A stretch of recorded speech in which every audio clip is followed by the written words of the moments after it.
sensor goes on the upper arm of the more affected side after stroke or other neurological impairments. It's as well useful for every time that the hand or the arm function is limited. The second arm, the sensor goes on the wrist. And the third sensor, with the main sensor, it's the main sensor unit. It has as well a fourth sensor inside, which enable us to measure the interaction between the more and the less affected arm while bimanual training. So we'll try bimanual training now. The attachment and detachment of the applicables is very easy. So like that. The patient is holding the device with both arms and is going to play virtual reality games. So let's make the setting. We are choosing the bimanual training in a different plane. It can be vertical, horizontal, on a support surface, on a support sphere for wrist training, or we can train just the separate joints of the arm. So just the shoulder, just the elbow, or just the wrist. We are now going to try vertical plane training. We have two types of games. The assessment games, where we're measuring different aspects of the movement, and the training games, where we don't measure that many aspects, where we are training activities of daily living. So let's try one of the assessment games. For instance, Labyrinth.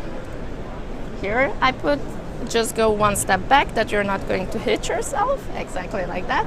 I put you in the central position, and you just go get the green point, go to the other side of the labyrinth, without touching the walls and getting the green point.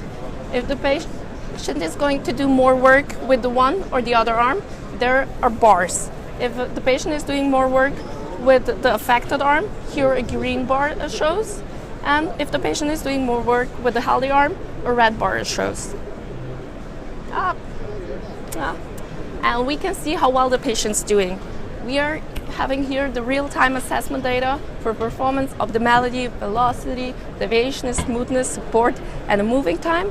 And everything goes into the movement quality index, which is a weighted average of these aspects. It goes from 0, no movement, till 10, a perfect movement. So my colleague has still some room for improvement with 8.1. Where did this technology come from? We are a Slovenian-based company. And the technology was developed within the laboratory for robotics at the Faculty for Electrical Engineering at the University of Ljubljana. Actually, the inventor of the device was one of the main engineers while developing Hokoma's robotic device Bimeo Power. And then he said, well, let's make a device that is much more affordable, much more easy to produce and bring it to the patient at home, so he can do it as well at home. So the vision of our company is to develop this device for home use, having a few €100 worth device that the patient, after being discharged from the clinic, can use at home in the comfort of their own living room, and are going to train, and still the physician or the therapist can still see what the patient's doing and how he's improving. How do you see the future of this technology? Yes, the future is going to the home markets. So being there for the whole time of the rehabilitation process. From the clinic, in the clinic, this is the clinical version, and then as well at home. How do you think this technology can change the life of the patient in the future? This technology can improve the outcome of the rehabilitation process, meaning the patient has more function in their arms and therefore have a more normal life after stroke or other neurological impairments. Thank you very much. You're welcome.